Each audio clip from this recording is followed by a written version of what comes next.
Dios les siga bendiciendo, mis hermanos. Qué gusto estar con ustedes en esta mañana. Vamos a abrir la palabra del Señor en Éxodo capítulo 1. Vamos a estar leyendo del verso 6 al verso 10.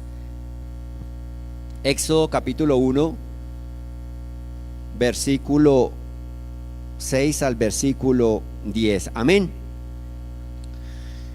Dice la palabra del Señor: y murió José y todos sus hermanos y toda aquella generación, y los hijos de Israel fructificaron y se multiplicaron y fueron aumentados y fortalecidos en extremo, y se llenó de ellos la tierra. Entre tanto se levantó sobre Egipto un nuevo rey que no conocía a José, y dijo a su pueblo: he aquí, el pueblo de los hijos de Israel es mayor y más fuerte que nosotros. Ahora pues seamos sabios para con él, para que no se multiplique y acontezca que viniendo guerra, él también se una a nuestros enemigos y pelee contra nosotros y se vaya de la tierra. Padre, te damos gracias por esta palabra, Señor. Te pedimos que seas tú enseñándonos, dejando ese mensaje en nuestros corazones, Señor amado. Que seas tu Espíritu Santo quien nos guíe, Señor, y ponga las palabras, Señor, que debemos compartir en esta mañana. Gracias te damos, Señor. Amén.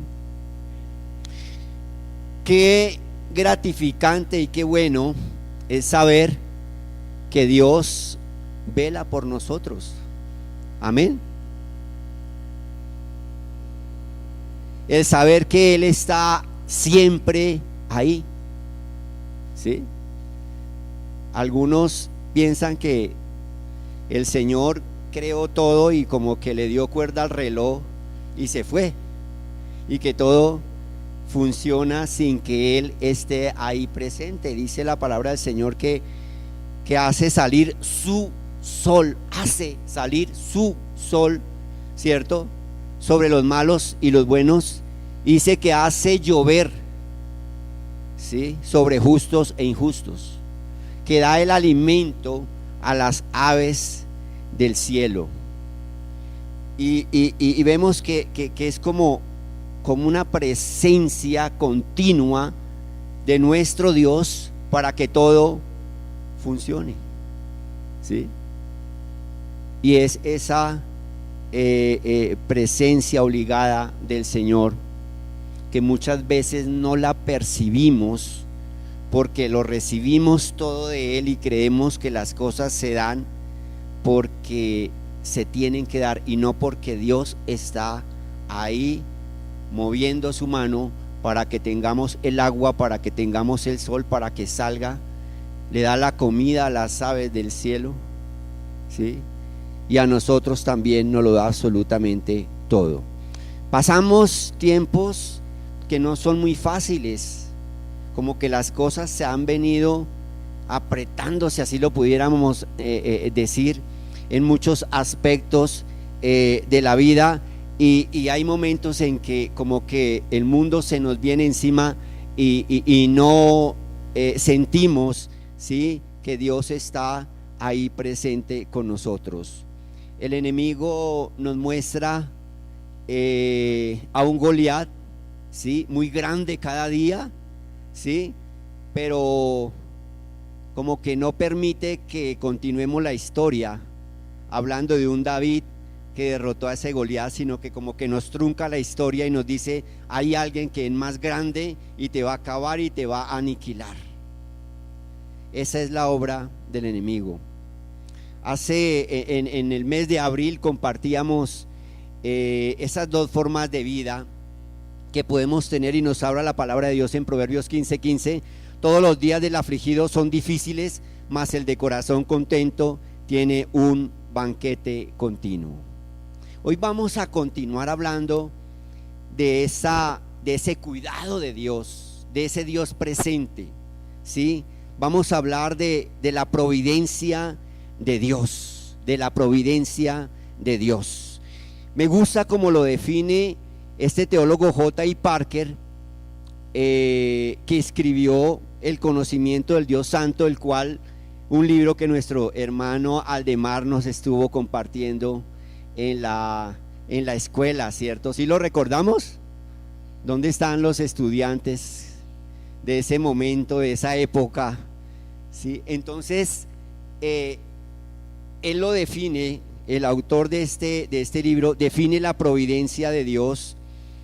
Dice, es la incesante actividad del Creador, incesante actividad del Creador, por medio del cual, en abundante gracia y benevolencia, sostiene a sus criaturas en una existencia ordenada, guía y gobierna todos los eventos, circunstancias y actos libres de los ángeles y los hombres, dirigiendo todas las cosas a un objetivo, y es su propia gloria.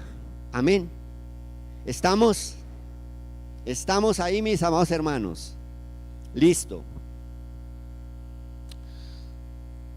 Vamos a mirar entonces cuál fue el acontecer de este pueblo de Dios. Recordamos que en abril, cuando culminamos la enseñanza, podíamos ver a un José bendecido, a un José fortalecido, a un José siendo el segundo aquí en Egipto, a un José que entendió, comprendió y les dijo a sus hermanos que todo eso que le había sucedido era con un propósito.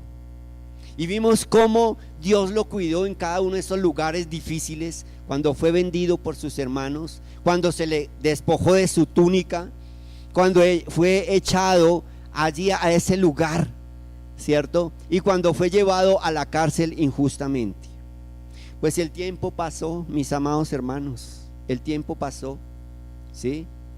Y nos dice la palabra de Dios en el versículo 6, dice que él murió y todos sus hermanos y toda aquella generación.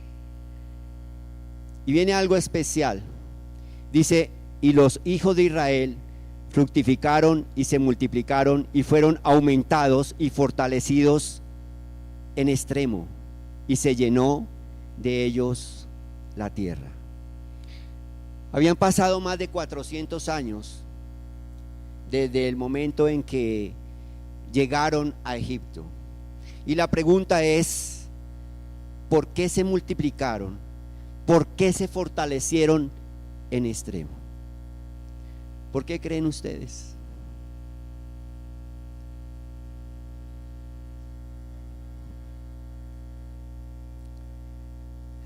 Amén, amén, hermano Aldemar. Porque Dios lo había manifestado, porque Dios lo había ordenado, porque Dios lo había prometido. Le había dicho a Abraham en el Génesis capítulo 12, vamos al Génesis rápidamente, capítulo 12, ¿qué le había dicho? Le había dicho, pero Jehová había dicho a Abraham, vete de tu tierra y de tu parentela y de la casa de tu padre a la tierra que te mostraré, y haré de ti una nación grande. Escuchen esto, y te bendeciré y engrandeceré tu nombre y serás bendición. Y el versículo que esta semana me puso muy de moda: bendeciré a los que te bendijeren y a los que te maldijeren maldeciré, y serán benditas en ti todas las familias de la tierra. A Isaac también, en Génesis 26, capítulo 26, versículo 3 y versículo 4, dice, habita como forastero, le dijo Dios a Isaac, en esta tierra, y estaré contigo y te bendeciré, porque a ti y a tu descendencia daré todas estas tierras, y confirmaré el juramento que hice a Abraham tu padre. Y a Jacob, que lo hemos estado estudiando en estas últimas semanas en la escuela de formación, también le dijo lo mismo en el capítulo 28, versículo 13 y verso 15. Y aquí Jehová estaba en lo alto de ella, el cual dijo, Yo soy Jehová, el Dios de Abraham, tu padre, y el Dios de Isaac. La tierra en que estás acostado te la daré a ti y a tu descendencia. Será tu descendencia como el polvo de la tierra, y se extenderá al occidente, al oriente y al norte y al sur, y todas las familias de la tierra serán benditas en ti y en tu simiente. Hermanos, esa providencia de Dios, ese cuidado de Dios, ese actuar de Dios, tiene que ver con las promesas de nuestro Dios. No tiene que ver con el presidente de turno, con el gobierno de turno, con la economía mundial, con la economía global, sino depende única y exclusivamente de lo que Dios ha manifestado. Es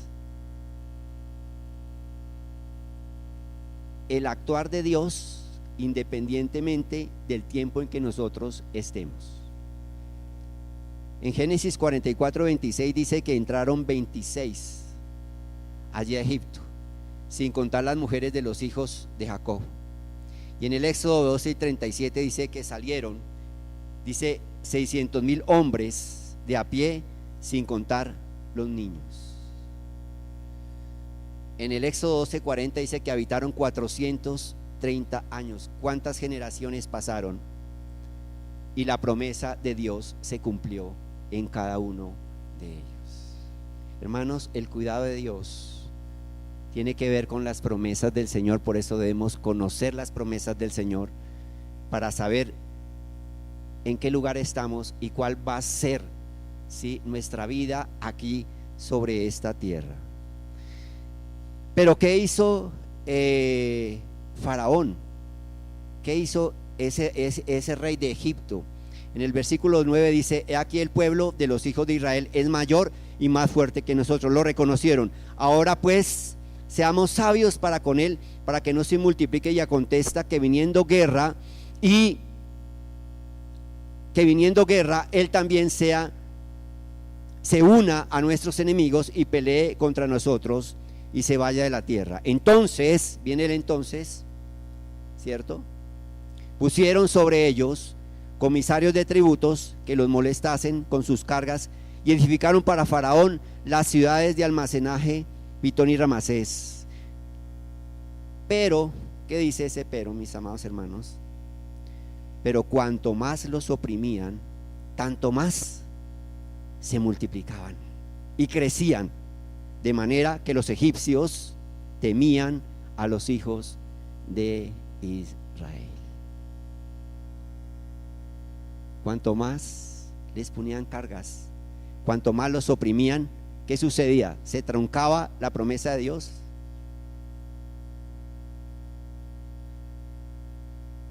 Hermanos, ¿sí?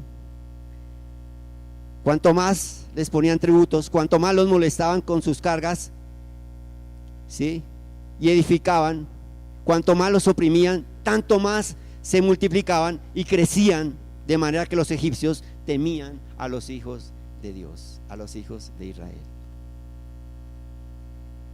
¿Por qué? Porque gozaban de la bendición de nuestro Dios, mis amados hermanos. Porque el enemigo no trunca los planes de nuestro Dios. Porque por más de que el enemigo quiera afectar nuestras vidas, ¿sí?, mayor es la gracia de nuestro Dios para con nosotros, y más vamos a seguir en la bendición de nuestro Dios. Hermanos, ¿sabe por qué es eso? Porque Dios lo ha dicho. No sé si ustedes han escuchado, yo me reservo esas formas de ser, pero hay muchos líderes que al final sale el año decretan cosas, ¿cierto? Y es que yo decreto, y es que yo decreto, y es que yo decreto.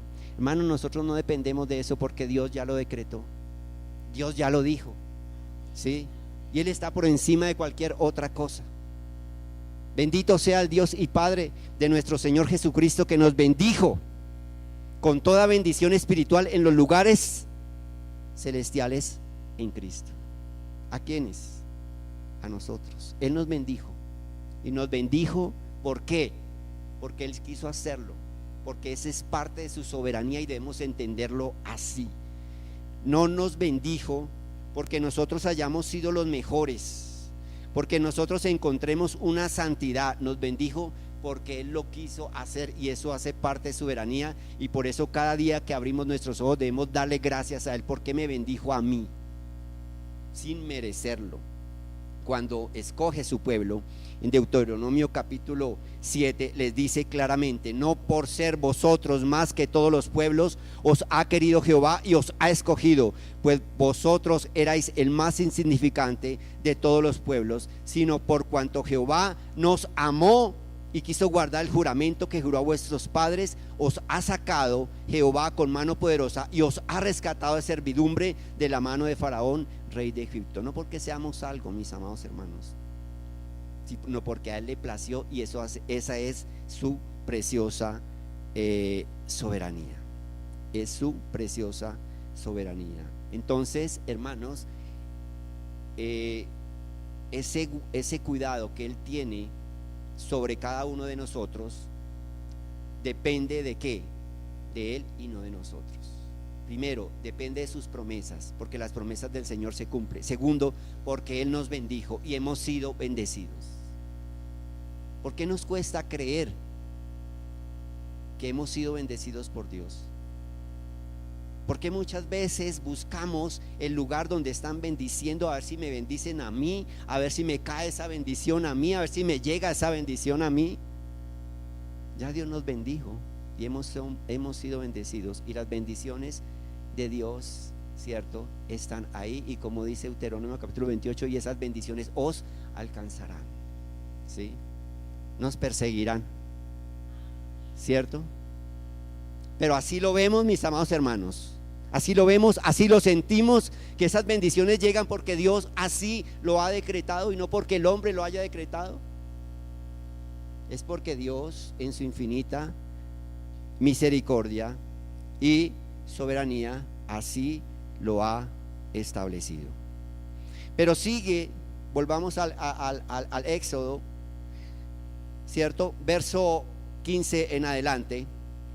Y habló el rey de Egipto a las parteras de las hebreas, una de las cuales se llamaba Sira y la otra fue, y le dijo: cuando asistáis a las hebreas en sus partos y veáis el sexo, si es hijo, matadlo, y si es hija, entonces viva. ¿Sí? Aquí viene el otro pero. ¿Cuál fue el primer pero? Pero cuando más los oprimían, tanto más se multiplicaban y crecían. Hermanos, el enemigo puede decir todo lo que él quiera,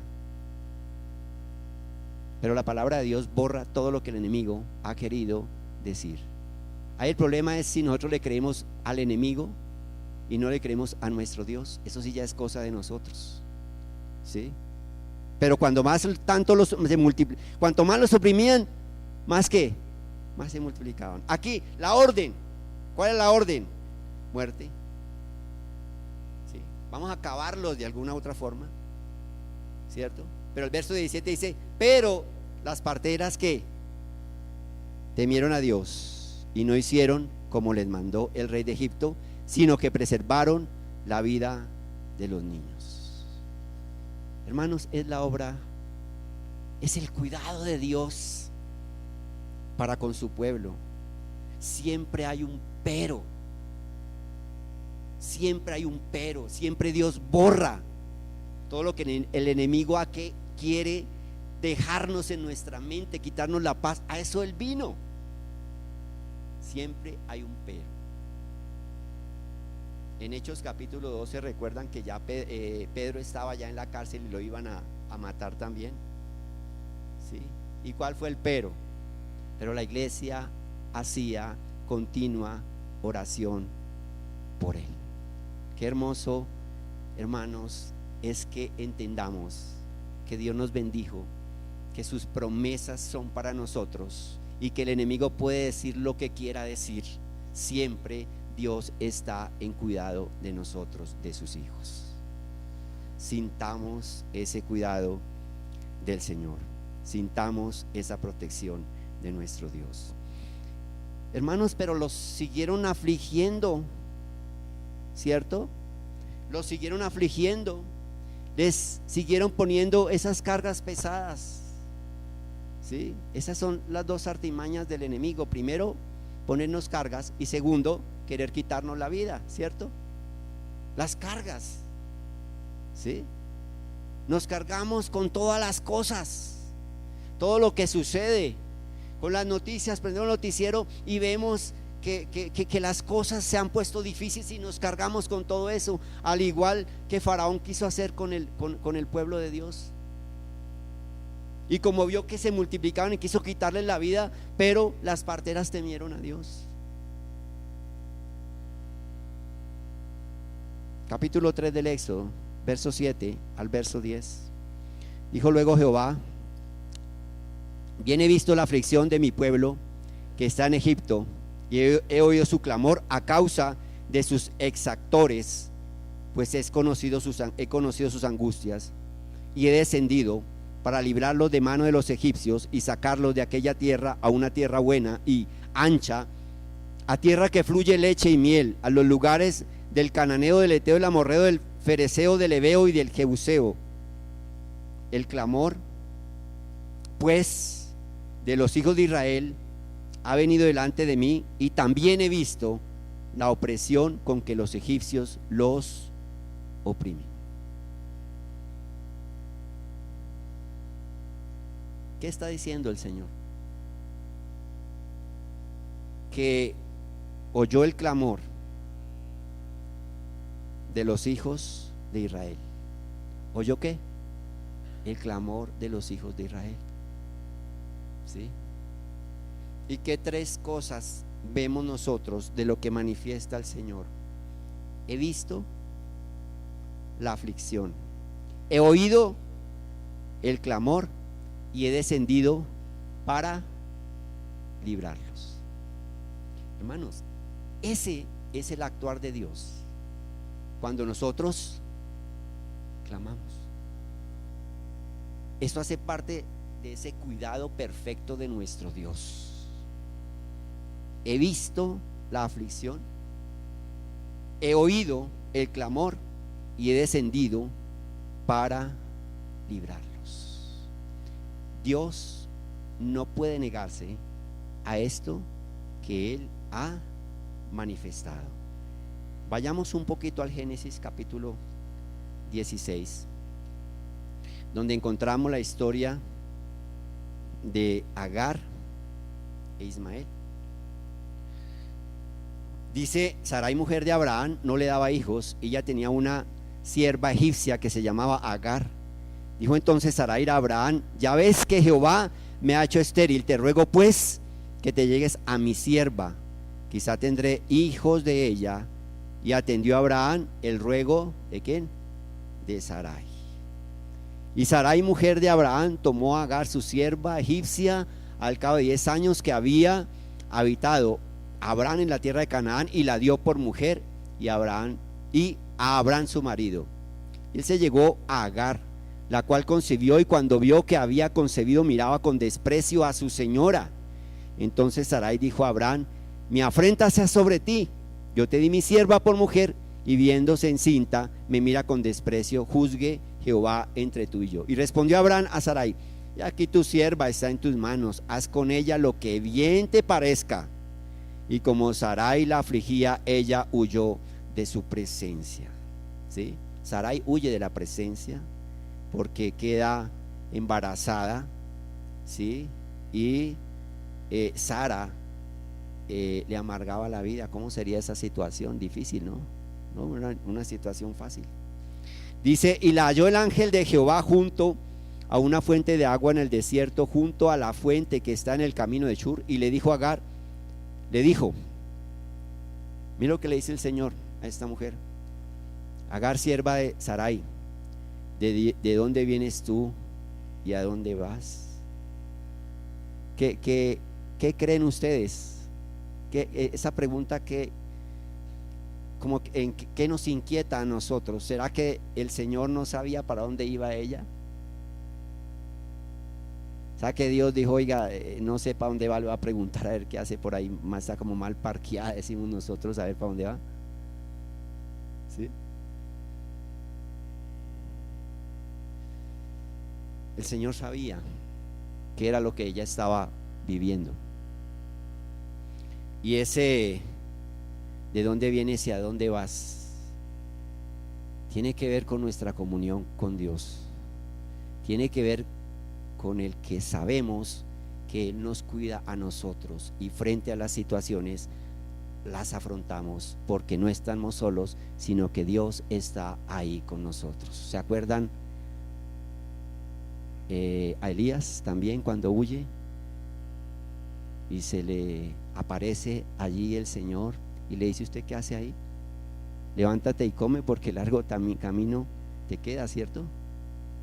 Así también le estaba diciendo a esta mujer: ¿tú qué haces ahí? ¿De dónde vienes y para dónde vas? ¿Sí? Y ella respondió: huyo delante de Sarai mi señora. Y le dijo el ángel de Jehová: vuélvete a tu señora y ponte sumisa bajo tu mano. Le dijo también el ángel de Jehová: multiplicaré tanto tu descendencia que no podrá ser contada a causa de la multitud. Además, ¿qué le dijo el ángel? Le dijo el ángel de Jehová: he aquí que has concebido y darás a luz un hijo y llamarás su nombre. ¿Por qué? Ismael es Dios oye. Dios oye. ¿Por qué pensamos que Dios no nos oye, mis amados hermanos?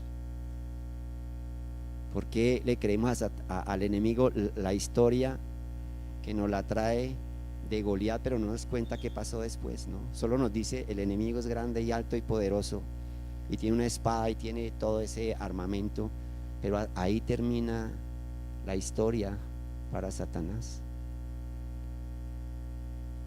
y no permite que nosotros sepamos que ese David, que era pequeño frente a ese Goliat, lo derrotó en el nombre de Jehová de los ejércitos. Ese es nuestro Dios, el Dios que oye. Le colocarás Ismael, ¿cierto?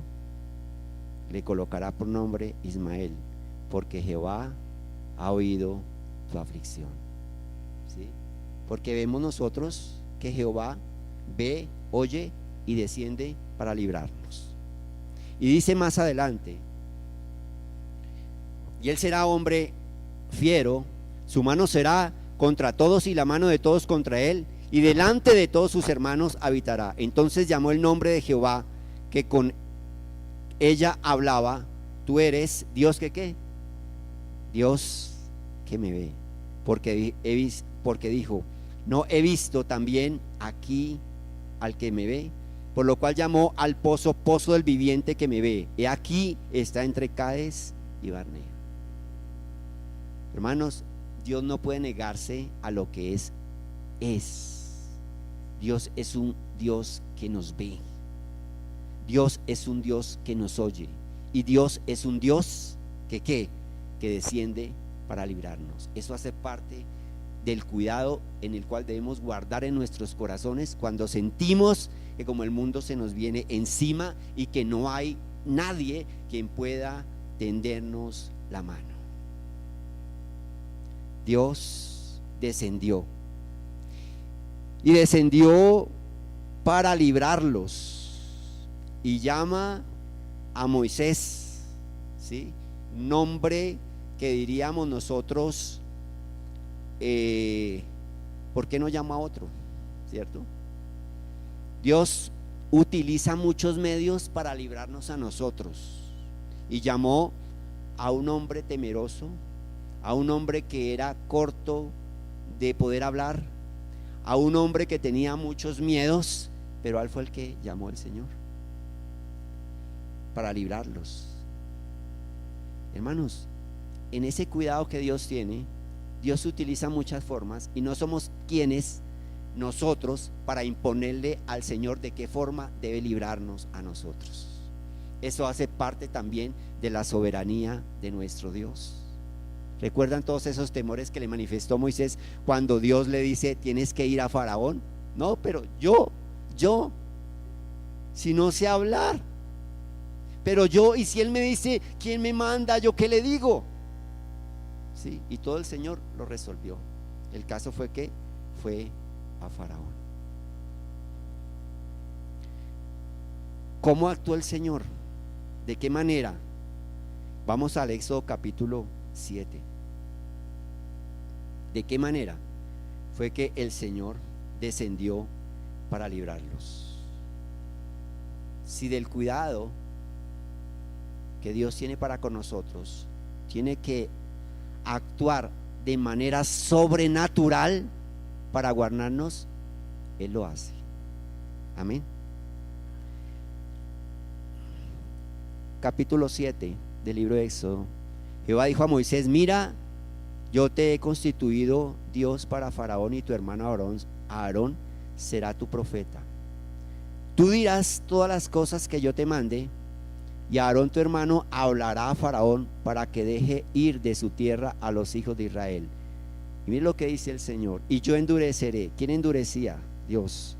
Y yo endureceré el corazón de Faraón, y multiplicaré en la tierra de Egipto mis señales y mis maravillas. Y Faraón no os oirá, mas yo pondré mi mano sobre Egipto, y sacaré a mis ejércitos, mi pueblo, los hijos de Israel, de la tierra de Egipto, con grandes juicios. ¿Y para qué? Y sabrán los egipcios que yo soy Jehová, cuando extienda mi mano sobre Egipto y saque a los hijos de Israel de en medio de ellos. Hermanos, me llama la atención cómo llamó el Señor a su pueblo: y sacaré a mis ejércitos, mi pueblo, los hijos de Israel. Hay un amor tan grande de Dios hacia nosotros que es triste que no lo entendamos. Y sacaré a mis ejércitos, a mi pueblo, los hijos de Israel, de la tierra de Egipto. Qué hermoso esa palabra tan personal: a mi pueblo los sacaré.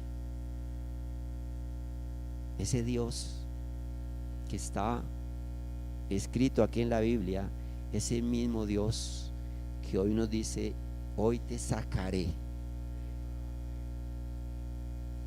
porque eres mi pueblo, eres mi hijo, eres mi hija. Hoy te sacaré, y los demás verán mi gloria cuando extienda mi mano sobre aquellos que hoy ponen cargas, sobre aquellos que hoy quieren quitarnos a nosotros la vida.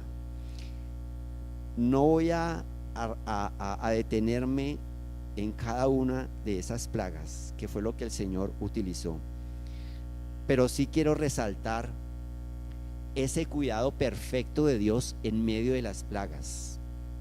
Capítulo 8, verso 11. Y las ranas se irán de ti y de tus casas, de tus siervos y de tu pueblo, y solamente quedarán en el río. La plaga de las ranas, la plaga de los mosquitos. 8:21. Porque si no dejas ir a mi pueblo, he aquí yo enviaré sobre ti, sobre todos tus siervos, sobre tu pueblo y sobre tus casas, toda clase de moscas, y las casas de los egipcios se llenarán de toda clase de moscas, y asimismo la tierra donde ellos están. Y aquel día yo apartaré la tierra de Gosén, en la cual habita mi pueblo, para que ninguna clase de moscas haya en ella, a fin de que sepas que yo soy Jehová en medio de la tierra. Viene la plaga de las moscas, pero las moscas solamente fueron ¿a dónde? A las casas de los egipcios, donde no estaba el pueblo de Dios, porque los apartó de la tierra de Gosén, que era donde estaba el pueblo de Dios. Hermanos, ¿eso no es algo sobrenatural, hermoso?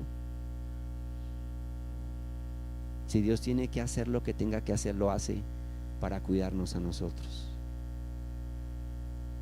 La del ganado, capítulo 9, verso 34.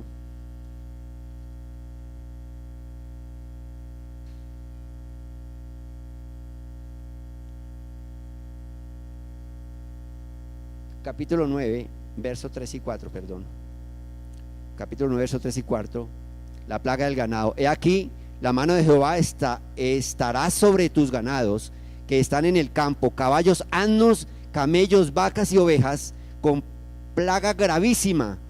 Y Jehová hará separación entre los ganados de Israel y los de Egipto, de modo que nada muera de todo lo de los hijos de Israel. Qué hermoso es ver esto, porque nos olvidamos de lo que Dios ha hecho por su pueblo y creemos que ese Dios que hizo allá se quedó allá y no es nuestro Dios. ¿No creen ustedes algo grandioso? Que esa plaga del ganado solamente haya caído sobre el ganado de los egipcios, pero los hijos de Israel no pasó absolutamente nada.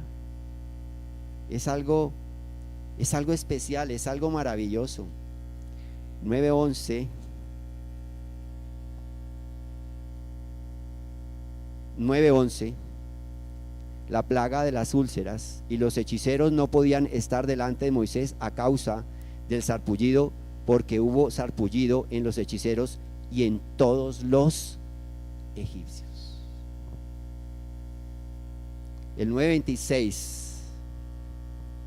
Solamente en la plaga de granizo, solamente en la tierra de Gosén, donde estaban los hijos de Israel, no hubo granizo. No hubo granizo. Y vamos a terminar, mis amados hermanos, con esa última plaga que envió Dios. Capítulo 12 de Éxodo, verso 1 y verso 2 dice: habló Jehová a Moisés y a Aarón en la tierra de Egipto, diciendo: este mes será principio de los meses para vosotros, será este el primero en los meses del año. ¿Saben qué llegó? Llegó el día en que su pueblo iba a salir de la esclavitud de Egipto.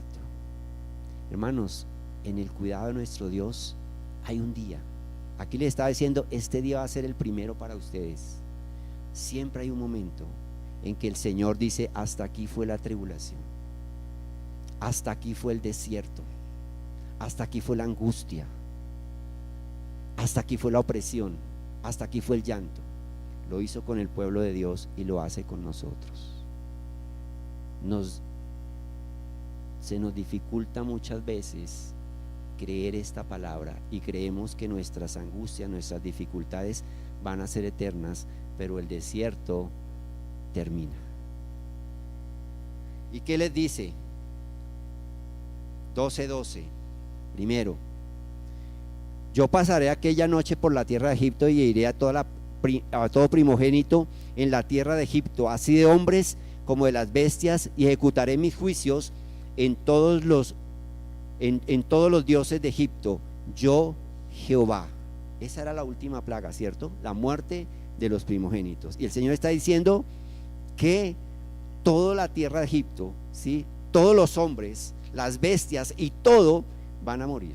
Pero el verso 13 dice: y la sangre os será por señal en las casas donde vosotros estéis, y veré la sangre y pasaré de vosotros, y no habrá en vosotros plaga de mortandad cuando hiera la tierra de Egipto. La muerte para los egipcios, la vida para los hijos del pueblo de Dios. Es algo maravilloso. Y el verso 29 dice: y aconteció que a la medianoche Jehová hirió a todos los primogénitos en la tierra de Egipto, desde el primogénito de Faraón que se sentaba sobre su trono hasta el primogénito del cautivo que estaba en la cárcel, y todo primogénito de los animales. Se cumplió lo dicho por el Señor. Y el versículo 37: partieron los hijos de Israel de Ramesés a Sucot como 600,000 hombres de a pie, sin contar los niños. También subió con ellos grande multitud de toda clase de gente, y ovejas y muchísimo ganado. Te bendeciré, ¿cierto? Te fortaleceré, te multiplicaré, y no importa lo que el enemigo haga, Dios cumple sus promesas. Y saben que, mis amados hermanos, esa última plaga tiene que ver con nosotros directamente.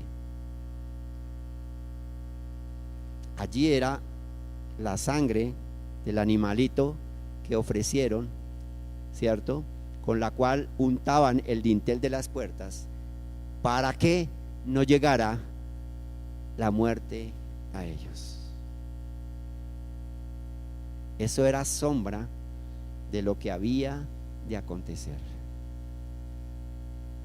Jesús entregó su vida en la cruz del Calvario, derramó su sangre para que la muerte no llegara a nosotros, a sus hijos, a quienes hoy estamos aquí. Era el precio que debía pagarse para que nosotros no nos alcanzara esa muerte por nuestro pecado y por nuestra maldad. Por eso esa plaga tiene que ver con nosotros. Ese cuidado perfecto, no solamente aquí en esta tierra, en nuestro trasegar por esta corta vida que tenemos nosotros aquí, sino que esa guarda se extendió por toda una eternidad. Esa distinción entre sus hijos, entre sus llamados, entre sus escogidos y los que no lo son. Esa sangre fue entregada, derramada, y por esa sangre hoy podemos tener un gozo eterno, y es el gozo de la salvación.